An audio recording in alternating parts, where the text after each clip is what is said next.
जय हिंद दोस्तों। आज के इस इम्पॉर्टेंट लेक्चर में हम सभी डिस्कस करेंगे एक ट्रेंडिंग टॉपिक को। ये टॉपिक है हमारा फ्रेंच ओपन।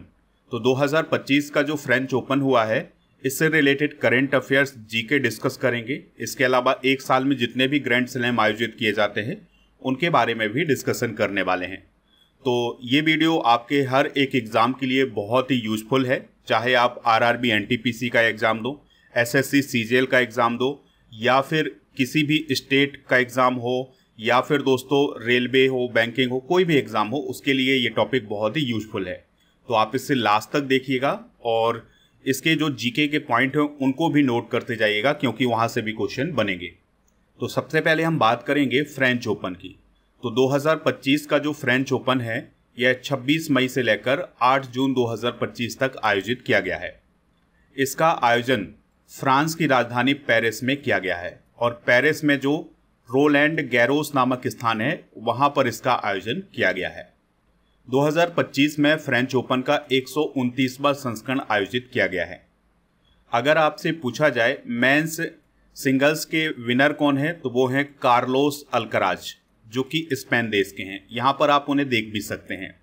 और उप विजेता कौन रहे हैं, जैनिक सिनर, जो कि इटली देश के हैं। ठीक है, तो ये हैं जैनिक सिनर और ये हैं कार्लोस अल्कराज। तो कार्लोस अल्कराज ने इस फाइनल को जीता है। अब दोस्तों ये जो पुरुष फाइनल हुआ था इसमें एक रिकॉर्ड बना है। जो फाइनल मुकाबला है ये 5 घंटे 29 मिनट तक चला था, जो कि फ्रेंच ओपन के इतिहास का सबसे लंबा फाइनल है। यानी अभी तक कोई भी फाइनल 5 घंटे 29 मिनट तक नहीं गया है।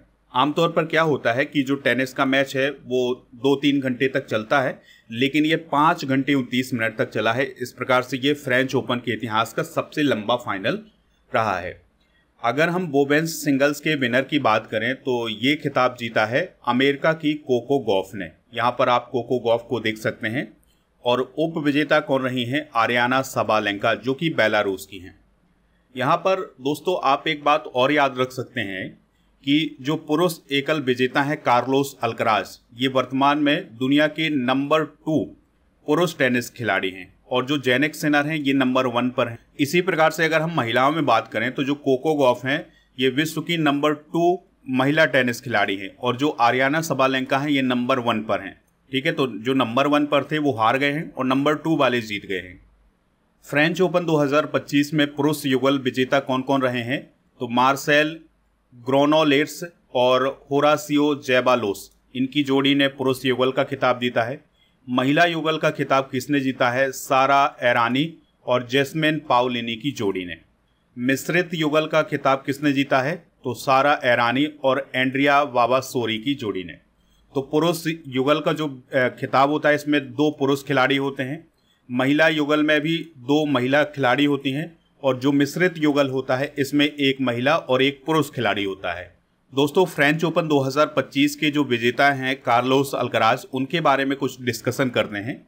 तो आपको याद रखना है कि जो कार्लोस अल्कराज हैं ये स्पेन देश के हैं। किस देश के हैं दोस्तों, स्पेन के हैं। और इनका पूरा नाम है कार्लोस अल्कराज गार्फिया और इनकी वर्तमान में एटीपी रैंकिंग कितनी है, नंबर 2 है। यानी कि ये वर्तमान में दुनिया के नंबर 2 टेनिस खिलाड़ी हैं। कार्लोस अल्कराज के द्वारा कौन कौन से ग्रैंड स्लैम जीते गए हैं अब तक, उसको डिस्कस करते हैं। तो इन्होंने 2022 का यूएस ओपन जीता था और विंबलडन 2023 और 24 को जीता है और फ्रेंच ओपन 2024 और 25 को जीता है। यानी कि जो कार्लोस अल्कराज हैं ये अभी तक 6 ग्रैंड स्लैम जीत चुके हैं। इन्होंने 2024 के पेरिस ओलंपिक में सिल्वर मेडल भी जीता था। ठीक है, तो ये पॉइंट भी आप याद रखिएगा। कोको गॉफ की भी बात कर लेते हैं, जो कि अमेरिका की हैं। इन्होंने फ्रेंच ओपन 2025 में वोमेन्स सिंगल्स का खिताब जीता है। तो इनका पूरा नाम है कोरी डायन गॉफ और इनकी जो एटीपी रैंकिंग है ये वर्तमान में नंबर 2 खिलाड़ी हैं। कोको गॉफ ने यूएस ओपन 2023 जीता था और अब फ्रेंच ओपन 2025 जीता है। यानी इस प्रकार से अभी तक इन्होंने 2 ग्रैंड स्लैम ही जीते हैं। एक वर्ष में आयोजित होने वाले ग्रैंड स्लैम की बात करें तो एक वर्ष में 4 ग्रैंड स्लैम आयोजित किए जाते हैं। तो इसमें सबसे पहला होता है ऑस्ट्रेलियन ओपन, फिर होता है फ्रेंच ओपन और फिर होता है दोस्तों विंबलडन और फिर होता है यूएस ओपन। तो इस प्रकार से इनका क्रम होता है। इस पॉइंट को जरूर याद रखिएगा। तो एक साल में 4 ही ग्रैंड स्लैम होते हैं। तो अब हम इन्हीं चारों को डिस्कस करेंगे।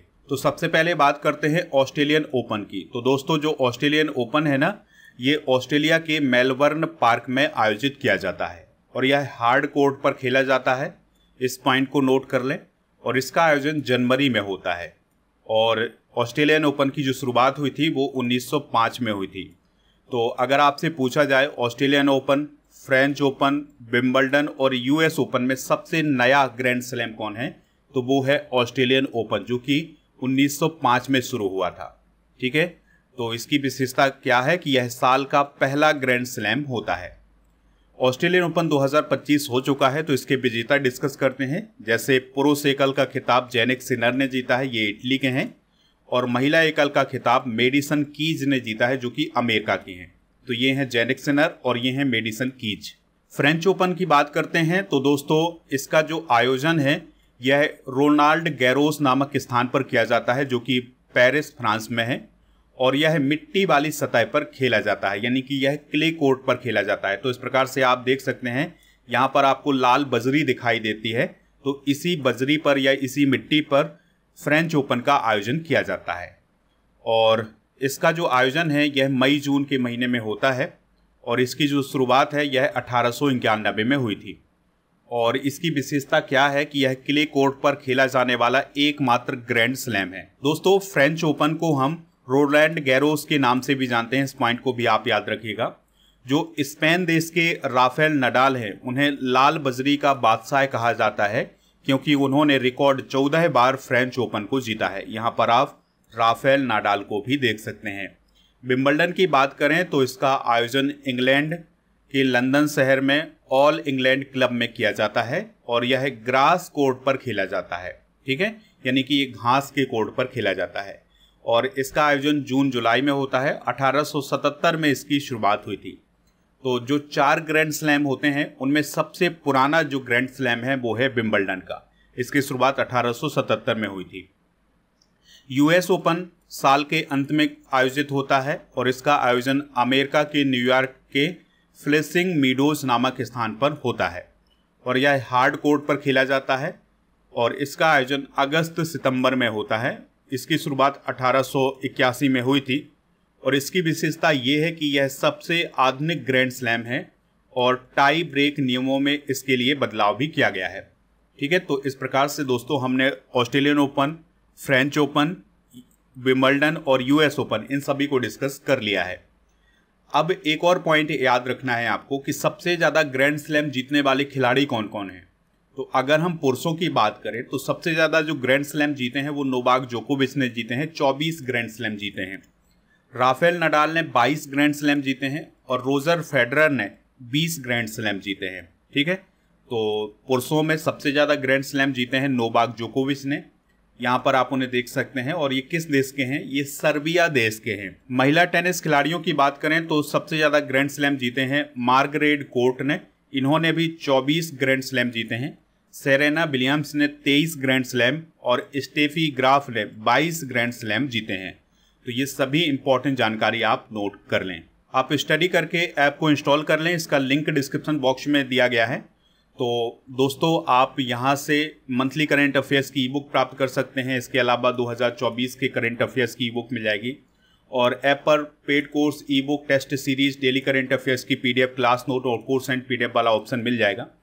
तो दोस्तों जो ई बुक वाले सेक्शन है वहाँ पर आपको इस वीडियो की PDF भी मिल जाएगी। ठीक है, तो आप उस सेक्शन पर जा करके और प्राप्त कर सकते हैं। और जो कोर्स एंड PDF वाला ऑप्शन है यहाँ पर दोस्तों आपको राजा गुप्ता सर का जो अर्जुन GS फाउंडेशन बैच है ये मिल जाएगा। इसके लिए कूपन कोड यूज करिएगा समर 600। तो अभी ऑफर चल रहा है, इस कोर्स को आप ज्वाइन कर सकते हैं।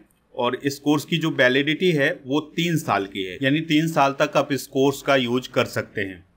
और इसके अलावा ऐप पर GK GS foundation complete online batch मिल जाएगा, जो कि आपके SSC CGL, CHSL, MTS, Vyapam वर्ग 2, SSC GD जितने भी एग्ज़ाम होते हैं उन सभी के लिए बहुत ही यूजफुल है। तो इस कोर्स को भी आप प्राप्त कर सकते हैं। देखिए दोस्तों, अभी हमने थ्योरी डिस्कस की है फ्रेंच ओपन से रिलेटेड। अब हम इससे रिलेटेड क्वेश्चन भी लगाएंगे। तो पहला क्वेश्चन आपसे क्या पूछा जा रहा है, फ्रेंच ओपन 2025 का जो आयोजन है ये कब से कब तक हुआ है।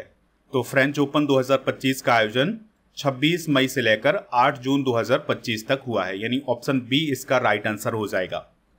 अगला क्वेश्चन है फ्रेंच ओपन 2025 का आयोजन किस स्थान पर किया गया था? आंसर हो जाएगा इसका रोलैंड गैरोस नामक स्थान पर किया गया था, जो कि फ्रांस की राजधानी पेरिस में स्थित है। अगला क्वेश्चन है फ्रेंच ओपन 2025 के पुरुष एकल विजेता कौन बने हैं? तो वो बने हैं कार्लोस अल्कराज, जो कि किस देश के हैं? स्पेन के हैं। अगला क्वेश्चन है फ्रेंच ओपन 2025 के पुरुष एकल में उप विजेता कौन रहे हैं? तो विजेता कौन है? जैनिक सिनर, ये इटली देश के हैं। अगला क्वेश्चन है दोस्तों पुरुष एकल विजेता कार्लोस अल्कराज किस देश से संबंधित हैं? तो यह स्पेन से संबंधित हैं। अगला क्वेश्चन है पुरुष एकल उप विजेता जैनिक सिनर किस देश से संबंधित हैं? तो यह इटली से संबंधित हैं। फ्रेंच ओपन 2025 पुरुष एकल फाइनल की अवधि क्या थी, यानी कि कितने मिनट में, कितने समय में ये फ्रेंच ओपन का फाइनल हुआ है? तो 5 घंटे 29 मिनट में, जो कि फ्रेंच ओपन के इतिहास का सबसे लंबा फाइनल है, यानी सबसे ज़्यादा समय तक चलने वाला फाइनल है। फ्रेंच ओपन 2025 की महिला एकल विजेता कौन थी? तो अमेरिका की जो कोको गॉफ हैं, ये फ्रेंच ओपन 2025 की वोमेन्स सिंगल्स की विजेता हैं। फ्रेंच ओपन 2025 महिला एकल में उप विजेता कौन रही हैं? तो दोस्तों उप विजेता कौन रही हैं? आरियाना सबालेंका, जो कि बेलारूस की थी। फ्रेंच ओपन 2025 की महिला एकल विजेता कोको गॉफ किस देश से संबंधित हैं? तो अभी हमने बताया था ये अमेरिका से संबंधित हैं। फ्रेंच ओपन 2025 की महिला एकल उप विजेता आरियाना सबालेंका किस देश से संबंधित हैं? तो दोस्तों जो आरियाना सबालेंका है ना, ये बेलारूस देश से संबंधित हैं। अगला क्वेश्चन है कार्लोस अल्कराज ने निम्नलिखित में से किस ग्रैंड स्लैम टूर्नामेंट को 2024 और 2025 दोनों में जीता है? तो उन्होंने दोस्तों फ्रेंच ओपन को 2024 और 2025 में जीता है।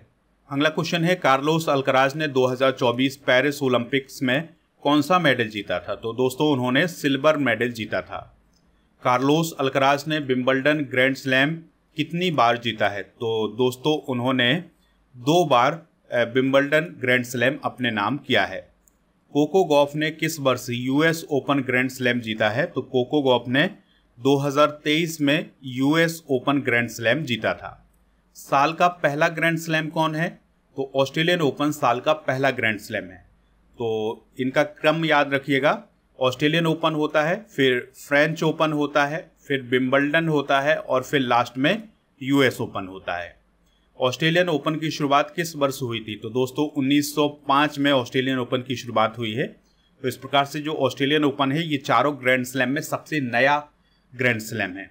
अगला क्वेश्चन है ऑस्ट्रेलियन ओपन 2025 के पुरुष एकल विजेता कौन थे? तो ऑस्ट्रेलियन ओपन 2025 के पुरुष एकल विजेता कौन थे? Jannik Sinner. तो इटली देश के जैनिक सिनर ने 2025 का ऑस्ट्रेलियन ओपन जीता है। ऑस्ट्रेलियन ओपन 2025 की महिला एकल विजेता कौन थी? तो दोस्तों महिला एकल विजेता थी अमेरिका की मेडिसन कीज। अगला क्वेश्चन है ऑस्ट्रेलियन ओपन किस प्रकार की सतह पर खेला जाता है? काफ़ी इंपॉर्टेंट क्वेश्चन है। तो यह हार्ड कोर्ट पर खेला जाता है। अब आपके लिए क्वेश्चन है जिसका आंसर आपको कमेंट बॉक्स में बताना है। आप हमें ये बताएं कि कार्लोस अल्कराज का संबंध किस देश से है और जैनिक सिनर का संबंध किस देश से है। दोनों का आंसर आप कमेंट बॉक्स में ज़रूर बताएं। आप हमारे ऐप को इंस्टॉल कर लें। ई बुक वाले सेक्शन पर जाएंगे तो आपको monthly current affairs, half yearly current affairs, इन सभी की ई बुक मिल जाएगी। तो मंथली करेंट अफेयर्स की ई बुक को प्राप्त कर सकते हैं। इसके अलावा 13 महीने के करेंट अफेयर्स और 1800 करेंट अफेयर्स के एमसीक्यूज की ई बुक प्राप्त कर सकते हैं। दोस्तों आप ऐप पर जाकर के और मंथली करेंट अफेयर्स यानी कि जो 2025 की मंथली करेंट अफेयर्स है उसका पैकेज प्राप्त कर सकते हैं 199 रुपये में। उसके लिए कूपन कोड यूज करना है पैकेज 100। 2024 की ई बुक भी आपको इसी कूपन कोड के साथ मिल जाएगी। और अगर आप इस वीडियो का पीडीएफ चाहते हैं तो यहाँ पर 1 year topic wise all current affairs PDF है जो कि कोर्स एंड पीडीएफ वाले ऑप्शन पर मिलेगा। तो यहाँ पर जाकर के इसको डाउनलोड कर सकते हैं, ठीक है। और दोस्तों आप हमारे टेलीग्राम चैनल को ज्वाइन कर लें जिसका नाम है स्टडी कर ऑफिशियल। और ऐप पर जीके जीएस की ये सभी ई बुक भी मिल जाएंगी, हिंदी इंग्लिश दोनों मीडियम में। 1000 स्टैटिक पीडीएफ मिल जाएगी और 1000 topic wise all current affairs की पीडीएफ भी ऐप पर मिल जाएगी। तो इन सभी को प्राप्त कर लें। इसके अलावा आप हमारे व्हाट्सएप चैनल और इंस्टाग्राम पेज को फॉलो कर लें। दोस्तों आप टेस्ट पास वाले ऑप्शन पर जाकर के डेली करेंट अफेयर्स का टेस्ट दे सकते हैं और इसी ऑप्शन पर आपको 4000 से अधिक टेस्ट मिलेंगे 1 वर्ष की वैलिडिटी के साथ।